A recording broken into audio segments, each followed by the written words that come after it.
The strange footprints. John stepped out of his old pickup truck and stretched his arms. The cold mountain air filled his lungs, fresh and sharp. It had been 2 weeks since he last visited his cabin.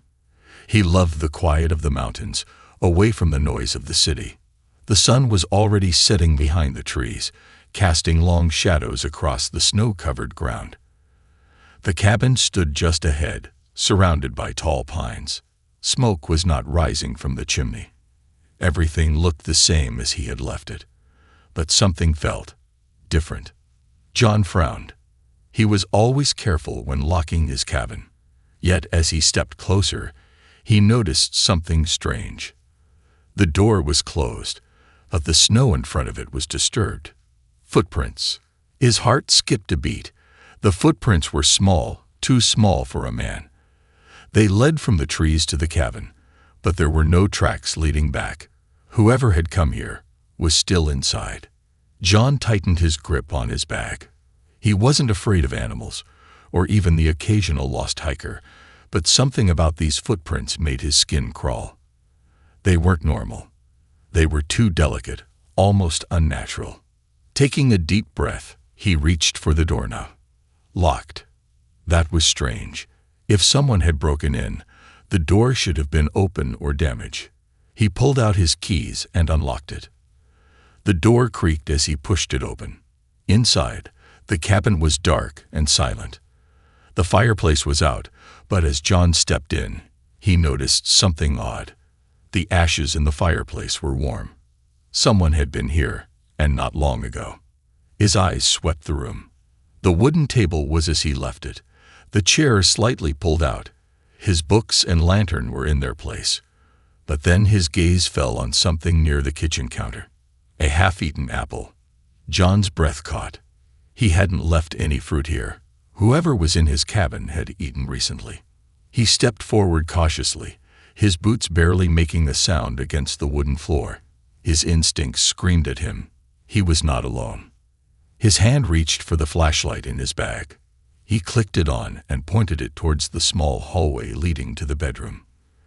The light flickered across the wooden walls. Something moved. A shadow. John froze. For a split second, he saw something. Someone. Ducked quickly behind the wooden cupboard. His heart pounded. Was it a thief? A runaway? "Hey," he called out, his voice firm but calm. "Who's there?" No answer. Just the sound of the wind against the windows. John took another step forward, his muscles tense. "Listen, I don't want trouble. If you need food or shelter, I just want to talk." Still, no response. He moved closer to the cupboard. His breath was steady, but inside, his pulse was racing. Who was hiding in his cabin? Then he saw it. A small foot peeking from behind the cupboard. Bare. Pale. John's mind raced. It didn't look like a child's foot. It was too slender, too smooth, and the color was off, almost blue-tinted. His gut twisted. He had seen a lot of things in his life. Wild animals, lost hikers, even the occasional intruder. But this was different. He crouched down slightly, keeping his distance. "I can see you," he said softly. "I'm not here to hurt you." The silence stretched. Then, slowly, something shifted. A figure moved out from the shadows. John's breath caught. It was a woman, or at least she looked like one. She was small, thin, wrapped in an old blanket. Her long, dark hair fell over her face, partially hiding her features. But what shocked John the most were her eyes, large, violet, and glowing faintly in the dark. A cold chill ran down his spine. She stared at him, frozen in fear, her hands gripping the edges of the blanket tightly. She looked ready to bolt. John raised his hands, showing he wasn't a threat. "It's okay," he said gently. "You don't have to be afraid." She didn't move.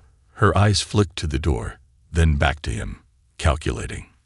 Then, before John could react, she turned and ran. Straight into his bedroom. John jumped up. "Wait!" But the door slammed shut. For a moment, everything was silent. Only John's own heartbeat pounded in his ears. What the hell had just happened? Who was she? And more importantly, what was she? The hidden figure. John stood frozen, his mind racing. The sound of his own heartbeat pounded in his ears. The woman, or whatever she was, had just run into his bedroom and locked the door. For a moment, he considered walking away. Maybe this was all some misunderstanding. Maybe she was just a lost traveler, someone who had taken shelter in his cabin. But then he remembered her eyes. Violet, glowing faintly in the dim light. That was not normal. John took a deep breath. His cabin had only one exit, the front door. She was trapped. If she wanted to escape, she would have to come past him. He reached out and knocked on the wooden door. "Listen, I don't know who you are," he said, keeping his voice calm. "But I'm not here to hurt you." Silence. He waited. Seconds stretched, each one feeling heavier than the last. "I can get you food, water, whatever you need." Still, no response. John pressed his ear to the door. He could hear breathing. Fast, uneven. She was scared. Something about that hit him harder than he expected. She wasn't acting like a criminal or someone trying to steal from him. She was acting like someone hiding for her life. John sighed and stepped back. "Okay," he said. "I'll be in the kitchen. If you come out, we'll talk." He turned away and walked back into the main room. He had 1,000 questions running through his mind, but first, he needed to think. The cabin's mystery. John poured himself a cup of water and sat at the wooden table. He glanced around, taking in the little details he had missed earlier. Whoever she was, she had been living here for days. He could see tiny clues everywhere. His canned food supply was lower than he remembered. A blanket he kept in storage was missing. There was a pile of ash near the fireplace, not from when he last left it. She had been careful, but not careful enough. John leaned back, rubbing his jaw. He wasn't sure what to do. He could call for help, but something about this situation made him hesitate. Then, movement caught his eye. The bedroom door had cracked open, just a little. John turned his head slowly, not wanting to startle her. Through the gap, he saw one violet eye watching him. His pulse quickened, but he stayed still. "Hey," he said quietly. The eye disappeared, and the door shut again. John exhaled. Well, that was progress. The first contact. Nearly an hour passed before the door creaked open again. This time, she stepped out. John tried not to react too strongly. She was hesitant, moving like a frightened deer. Her bare feet barely made a sound against the wooden floor. Now that he could see her fully, she looked even stranger. She wore his missing blanket wrapped around her shoulders like a cloak. Underneath, she had clothes that weren't human-made, a strange, dark material that shimmered slightly under the light. And then, of course, there were her eyes. John had seen a lot of things in his life, but he had never seen eyes like that. Large, glowing, almost too deep, like looking into something not meant for this world. She stood near the door, silent, watching him. John didn't move. "You hungry?" he asked finally. She hesitated. Then, slowly, she nodded. John kept his movements slow as he stood and grabbed some food from the shelf. A protein bar, some dried fruit. He placed them on the table and took a step back. She watched him for a long moment. Then, moving cautiously, she approached. Her fingers, longer than normal, delicate but strong, picked up the protein bar. She turned it over, inspecting it. Then, with a movement so quick John barely registered it, she ripped it open with her teeth and devoured it. John blinked. "Well, you were really hungry." She ignored him, eating fast, like someone who hadn't had a proper meal in days. John leaned on the counter, arms crossed. He didn't want to push her, but he had questions, and he needed answers. "What's your name?" She stopped chewing. For the first time, her eyes met his. She swallowed, hesitated, then spoke her first word. A single word. A name. Soft, unfamiliar. Sarah. John's stomach dropped, because he recognized that name. And it shouldn't have been possible. The name that shouldn't exist. John felt his body go stiff. His mind raced. Sarah. That name meant something. Something deep in his memory. But how? Sarah watched him carefully, studying his reaction. John's hands curled into fists. He had spent the last 10 years trying to forget a name like that. Trying to forget what happened on Mars. Because 10 years ago, in the middle of deep space, he had heard that name before. On a classified mission. A mission that had gone horribly wrong. And the only survivor of that disaster was a creature no one believed existed. John's mouth went dry. His grip on the counter tightened. This wasn't just some lost traveler. This wasn't just some mystery woman hiding in his cabin. She was something else. Something not from Earth. And somehow, impossibly, she knew him. The silent guest. The tension in the room was almost unbearable. John stood frozen, the weight of Sarah's name hanging between them like a heavy, invisible wall. For a moment, he couldn't speak. His mind was struggling to process the storm of thoughts and emotions swirling inside him. Sarah sat at the table now, quietly picking at the dried fruit she'd taken from him earlier. But John's mind wasn't on the fruit. It was on the name, on the memories flooding back to him. The Mars mission that had gone terribly wrong. 10 years ago, he was part of a team sent to Mars to investigate an unusual signal.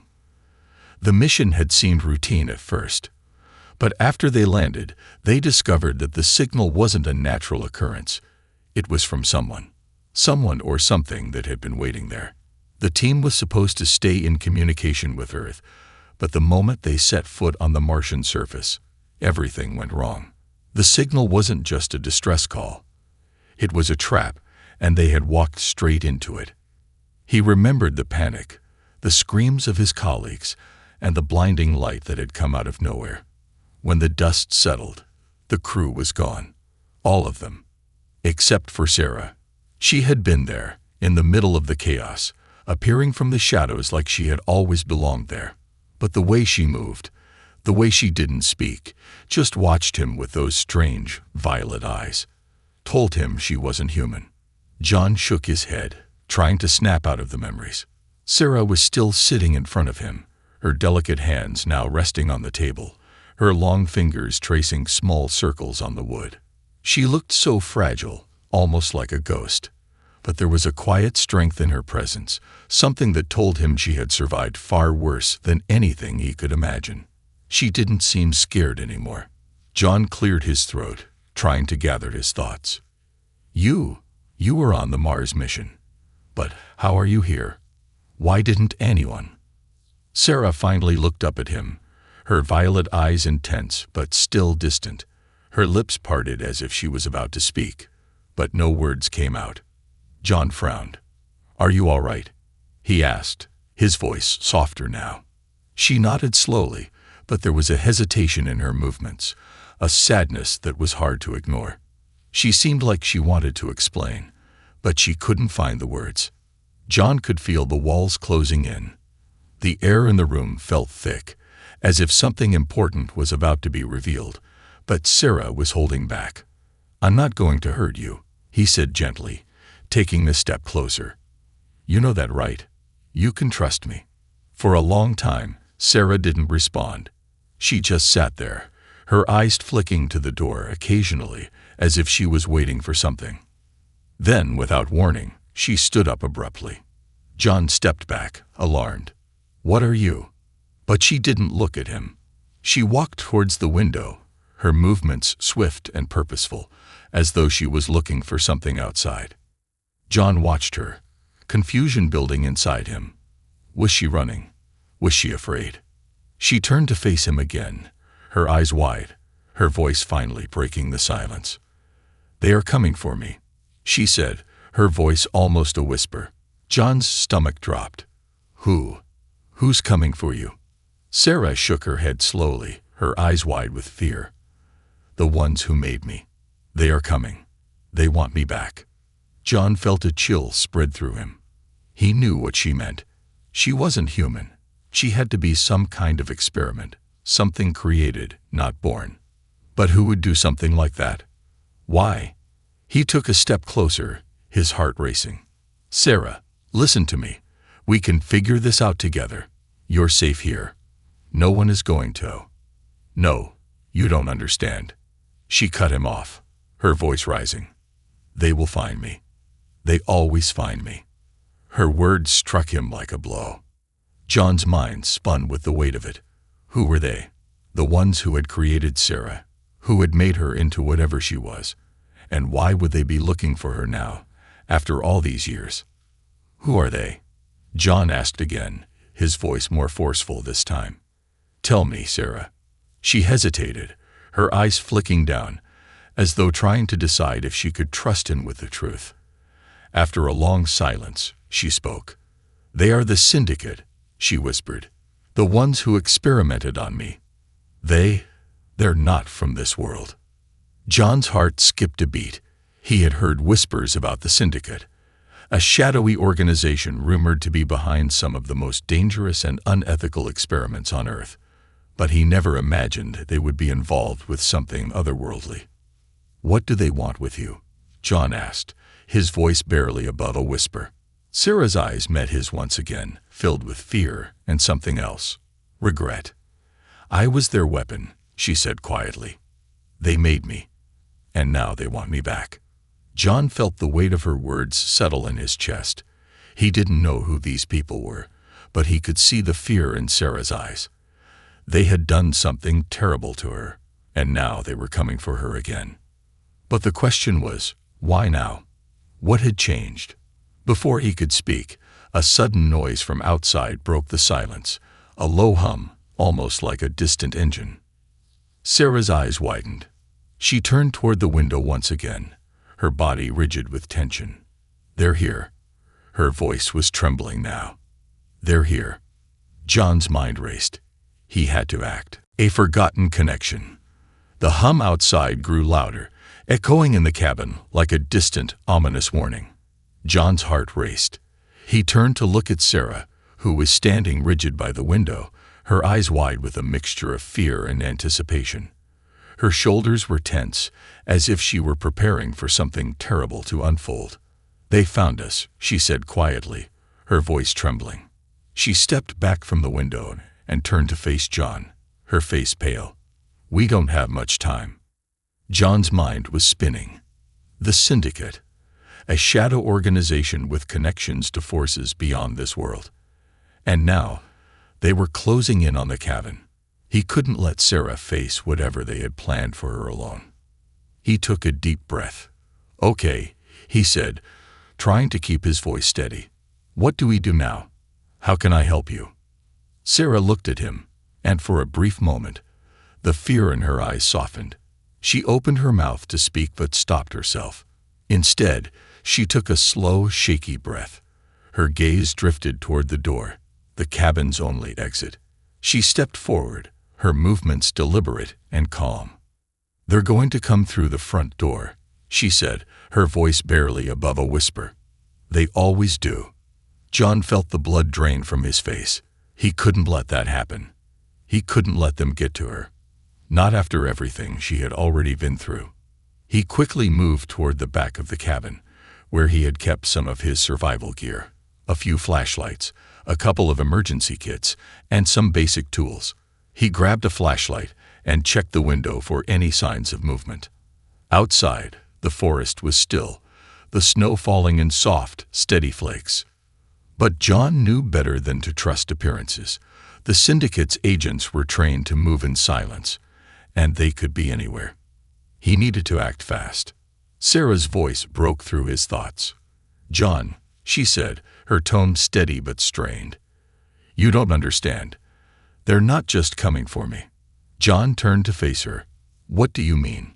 Her eyes met his, and for the first time, there was a hint of recognition in them, as if a deep memory, something buried beneath years of fear and survival, was beginning to surface.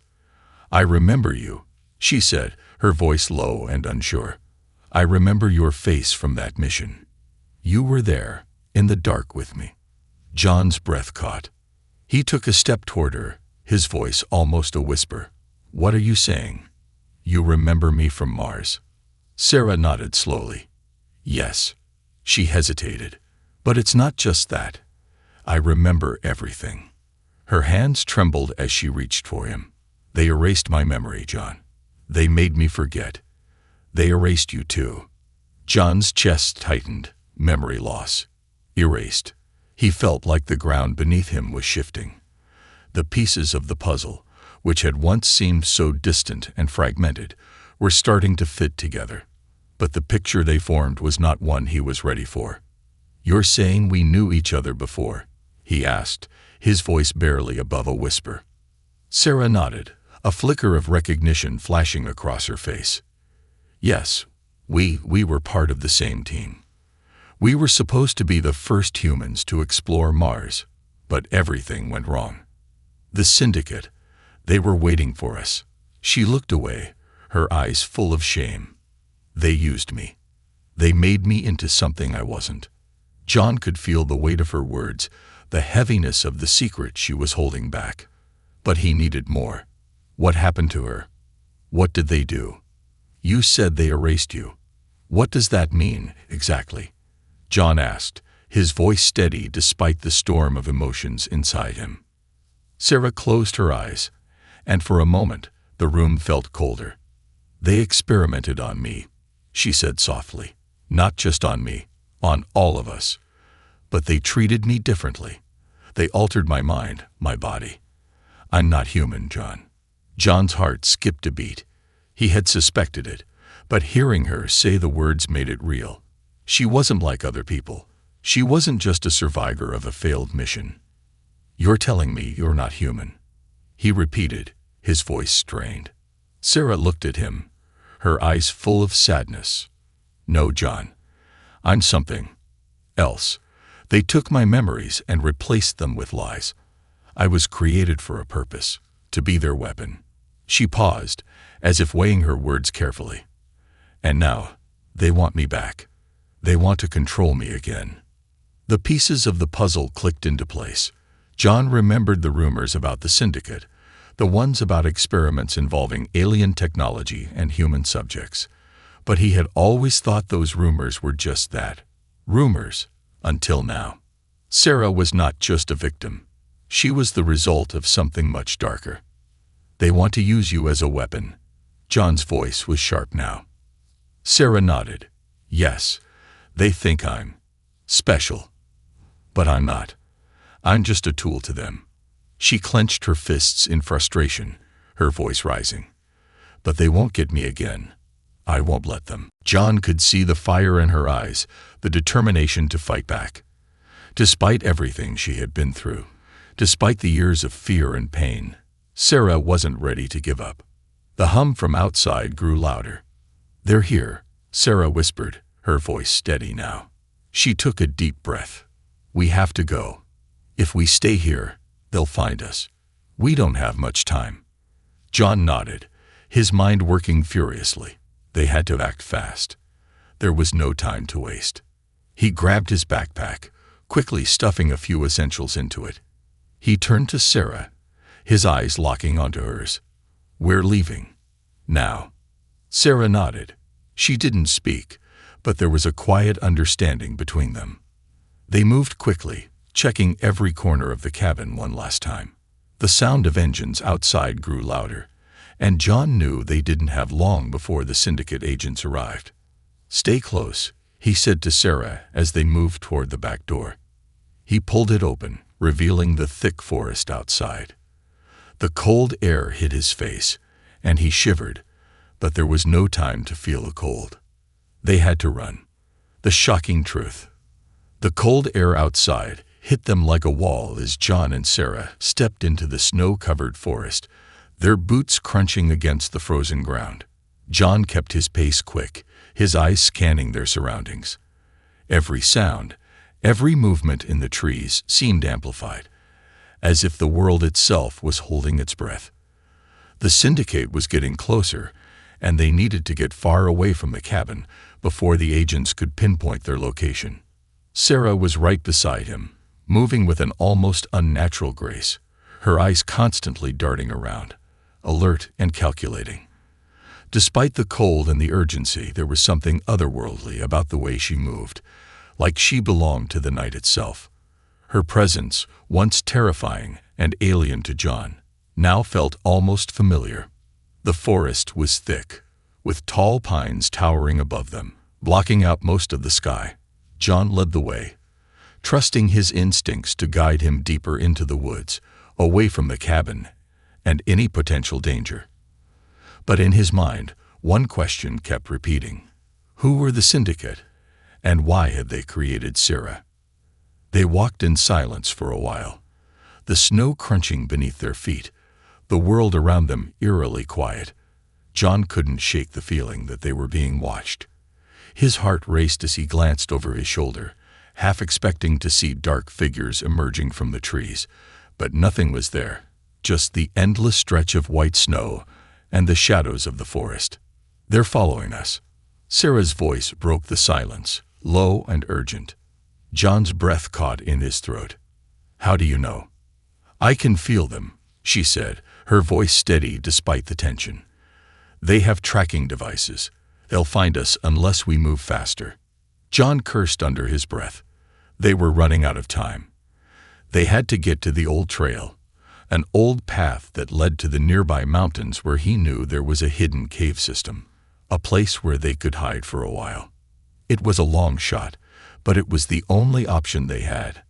He quickened his pace, pushing through the thick snow, but as they reached the base of a large hill, something caught his eye.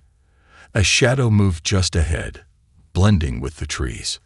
John stopped dead in his tracks, his hand instinctively reaching for the small weapon he kept tucked in his jacket. Sarah caught his arm, her grip firm. It's them. They've arrived. John's pulse quickened. He turned to look at her. What do we do? Sarah's expression was unreadable. We keep moving, but we can't let them get too close. Before John could ask what she meant, Sarah took a deep breath and suddenly turned, sprinting up the hill at a speed that was impossible for a human. John's eyes widened as she shot forward, moving like a blur of shadow, faster than any person he had ever seen. He hesitated for only a second before following. If Sarah could do this, then he had to keep up. They needed to get to the mountains, and fast. The chase. The wind howled around them as they raced through the forest, the sound of branches cracking and the eerie hum of something unfamiliar in the distance growing louder. John's legs burned with effort, but he pushed himself harder, refusing to let the syndicate catch them. He could hear the distant roar of engines now, the unmistakable sound of hovercrafts. They were coming. Sarah moved ahead of him, her long hair whipping around her face as she weaved between trees, her body moving with an unnatural fluidity, as if the terrain had no effect on her. John's breath came in short, sharp bursts. He was fast, faster than most, but he couldn't match Sarah's speed. And then, just as they reached the edge of the clearing, a bright light flashed from behind them. John's heart stopped. The syndicate was using their advanced technology to track them. He didn't know how they had found them so quickly, but it was clear now that they weren't just ordinary human agents. The light came again, this time much closer. John spun around, just in time to see the hovercraft emerging from the shadows of the trees, its powerful engines kicking up snow and dirt. It hovered above the ground, its dark metal frame sleek and menacing. "Sarah, we need to move. Now," John shouted, his voice rising in panic. But Sarah was already moving, her body darting through the trees like a shadow. John followed her as they ran toward the hidden trail. The sound of the hovercraft grew louder, and he knew they didn't have much time. Just as the first syndicate agent appeared from behind the hovercraft, Sarah stopped in her tracks and turned toward him. "John, trust me." Without waiting for his response, she raised her hands in the air, closing her eyes for a brief moment. John felt the temperature drop, the air around them becoming thick with tension. Suddenly, there was a blast of energy, a sharp, piercing hum that filled the air. The hovercraft's engines sputtered, and the agent at the front stumbled back, shielding his eyes from the blinding light. Sarah's hands dropped to her sides, and the energy faded. She exhaled sharply, sweat glistening on her forehead. That should hold them for a while, she said, her voice strained. We need to move. John didn't need any more encouragement. He grabbed Sarah's arm, and they sprinted toward the mountain trail that lay ahead, the distant hum of the hovercraft still echoing in the air. The agents were momentarily stunned, but they would be back soon. The mountain trail was narrow, winding between jagged rocks and dense trees, but it was their only chance. John pushed forward, knowing the syndicate wouldn't give up. But there was something else now, a realization. Sarah wasn't just a survivor. She wasn't just a tool created by the syndicate. She was something more. He had always known there was something special about her. But now, after seeing her abilities, he understood. Sarah had the power to fight back. She was their weapon, but she wasn't just theirs to control. She had changed. John glanced at her as they ran, her face determined but filled with something else. Something human. Something that reminded him of the woman he had known all those years ago. They reached the base of the mountain, the first signs of a hidden cave just ahead. But as they approached, they heard it. A soft, low voice over a hidden speaker system that seemed to come from everywhere. Sarah, we know you're here. It was cold, mechanical, and emotionless, but it sent a chill down John's spine. And the next words echoed in his mind like a death sentence. You can't hide from us forever. The hunt begins. The voice echoed through the trees, cold and calculated, sending a chill through John's bones. You can't hide from us forever. Sarah's eyes flashed with fear and anger. She clenched her fists at her sides, her fingers trembling slightly, as if the words had struck deeper than she let on. She turned toward the looming mountains ahead, her expression hardening. They know where we are now, John said, his voice tight with urgency. He glanced behind them, half expecting to see the syndicate agents closing in. The hum of the hovercrafts was louder now, and even though the trees still blocked their view, John knew they wouldn't have much time before the agents picked up their trail again. Sarah nodded but didn't speak. She didn't need to. Her body was already moving, fast and sure, towards the rocky incline ahead. The mountain trail grew steeper with every step they took, the ground uneven and treacherous. But it wasn't the terrain that worried John. It was the invisible eyes watching them from above, and the cold reality that they were no longer just running from human agents. They were running from something worse. For the past few hours, the world had felt heavy with tension. Every footstep felt like a countdown. The air was thick with the weight of what Sarah had said. The syndicate wanted to control her, to use her as a weapon again. But they were after more than just her. She had become something more, something beyond their control. And if they couldn't have her, they wouldn't stop until they destroyed her. John kept pace with her, his breath coming in ragged gasps. But it wasn't the exertion that had him on edge. It was the danger closing in. We need to find the cave, Sarah said suddenly, her voice urgent. If we make it to the cave system, they can't track us. But we have to hurry. John nodded, following her as they scaled the rocky path. The cave system she spoke of was a series of hidden tunnels that ran deep into the mountain, a place he'd stumbled upon years ago while hiking. He knew it wasn't easy to access, but that was precisely why it was the perfect place to hide. If they could reach it before the syndicate found them, they would be safe, at least for a while. The air was growing colder as they climbed higher, and the snow underfoot became thicker, more treacherous. But neither of them slowed down.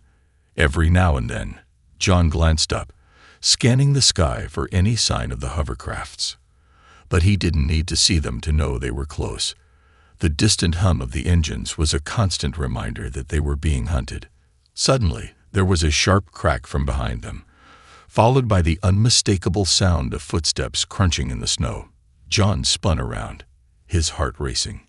Sarah's hand shot out, grabbing his arm. They found us. John's eyes widened. There, at the base of the mountain, Just emerging from the tree line was a figure in a dark, armored suit. It was one of the syndicate agents. He was alone for now, but John knew that wouldn't last. "We need to get to the cave now," John said, his voice low but urgent. He turned and grabbed Sarah's arm, pulling her forward, urging her to run. But as they picked up the pace, more figures appeared, emerging from the shadows like predators closing in on their prey. The agents were more than just human. Their movements were precise, calculated, like they were part of a larger machine. And they were closing in fast. Sarah's expression shifted, and for a moment, John thought he saw something darker in her eyes, something furious, almost vengeful. She turned to him, her voice low. "I'll hold them off. Go, get to the cave." John opened his mouth to protest, but before he could speak, Sarah was already moving, her figure blurring as she darted toward the approaching agents. "Sarah, wait," John shouted, but it was too late. Sarah's speed was incredible. She weaved through the snow and rocks, her body flowing like liquid, faster than any human could hope to be. She moved toward the agents, her hands raised as if to confront them, and John could feel the air around her shift, like electricity building before a storm. He had no choice but to keep running. As he dashed up the mountain, he heard the unmistakable sound of energy blasts firing behind him. The agents had opened fire, and the crack of their weapons was followed by the bright flash of light in the distance. But John didn't dare look back. He had to trust Sarah. He had to trust that she could protect them, at least long enough to get to the cave of secrets. John's breath was heavy as he finally reached the top of the mountain and spotted the entrance to the cave, a narrow opening between two large boulders, barely visible from the trail. He approached cautiously, glancing over his shoulder one last time. The sound of gunfire was fading, but John knew it wasn't over. The agents would regroup. They always did. Without wasting another second, John ducked into the cave entrance, pulling his jacket tighter around his body to ward off the biting cold. The cave was dark, the air damp and heavy. The walls were jagged, covered in moss and uneven rock.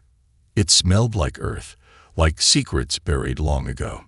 John moved deeper into the cave, his footsteps echoing in the silence. He knew Sarah would follow him. She had to. As he moved through the narrow tunnel, the cold seemed to seep into his bones.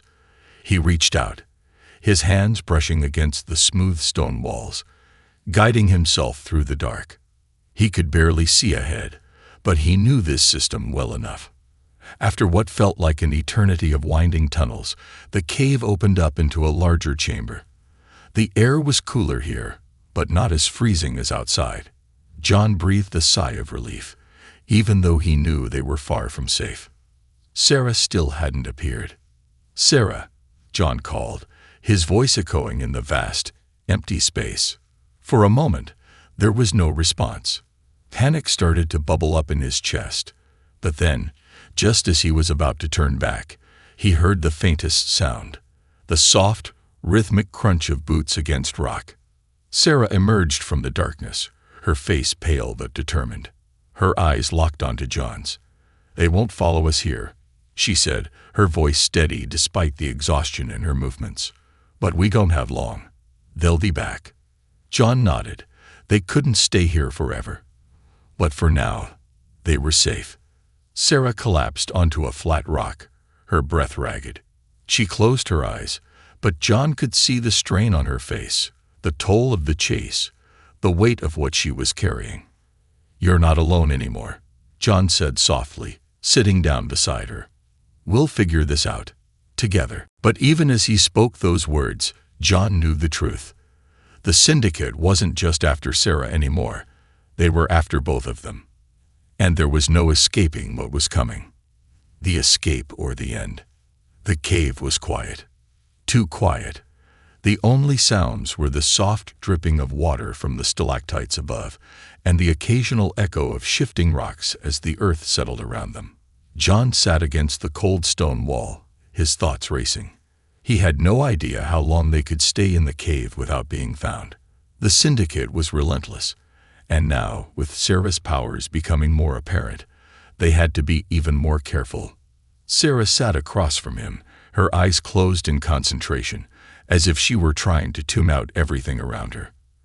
Her face was pale, the strain of the past hours evident in her tense shoulders and the faint tremble of her hands. She hadn't spoken much since they'd reached the cave, her mind clearly occupied with something deeper than the immediate danger. John leaned forward, his voice low. "We can't stay here forever, Sarah. They'll find us." Sarah opened her eyes, her gaze meeting his. There was something unreadable in her expression, something far too distant for comfort. "I know," she said quietly, her voice steady but heavy. "But we can't keep running either. They're not just chasing me anymore, John. They're chasing us both." John clenched his jaw, the weight of her words settling in. The syndicate had created her, yes, but they hadn't just built her to be a weapon. They'd modified her, used alien technology, infused something into her that made her far more than human. And now, they wanted her back. Or worse, they wanted to destroy everything that was part of her. Sarah stood suddenly, the quick movement startling John. Her eyes darted toward the entrance of the cave, as if sensing something in the air. "We need to leave," she said with urgency, her voice sharp. John stood immediately. "What is it? What's wrong?" "They found us," Sarah said, her voice strained, her hands shaking slightly. "They've been tracking me, but now, they found something else." John's heart raced. What could they have found? The cave?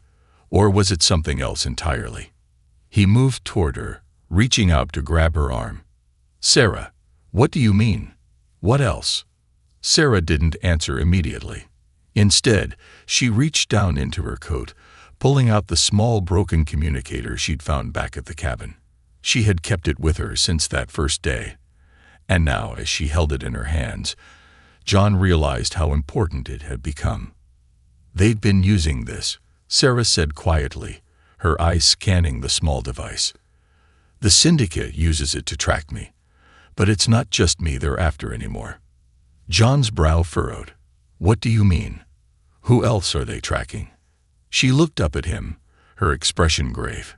"You." The words hit him like a cold wave. "What?" John asked, his voice low, his stomach dropping. "I'm not." Sarah's eyes met his, the truth in them unmistakable. "They've been tracking both of us since the moment I met you, John. I thought it was just me. But they've been watching you too. You're not just a witness anymore." John took a step back, his mind racing.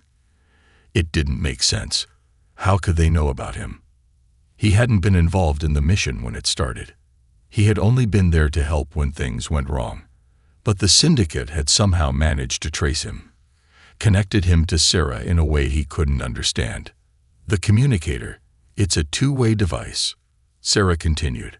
"They've been listening to our conversations. They know everything about us. About you too." John's head was spinning. But why? Why would they track me? Sarah clenched the device in her hand, the veins in her fingers standing out against her pale skin. "Because you're the key." John stared at her, confused. "The key to what?" Sarah's gaze softened for just a moment before hardening again. "To me. To everything they want." There was a long silence as the reality of her words sunk in. "We need to go," Sarah said finally, her voice firm. "Now. We can't stay here any longer. The syndicate won't stop until they get what they want." Before John could respond, he heard the distant sound of something. Engines, low but unmistakable. He turned toward the mouth of the cave, his body tensing. The hum was getting closer. "They're here." Sarah's voice was soft, almost a whisper, but it cut through the air like a knife. "We have no time." John grabbed her arm and pulled her back deeper into the cave. The walls were narrow, but they provided some cover, at least for a while. They had to make it further into the labyrinth of tunnels before the syndicate agents reached them. "Which way?" John asked urgently, glancing around. "Follow me," Sarah said, already moving ahead, her steps sure.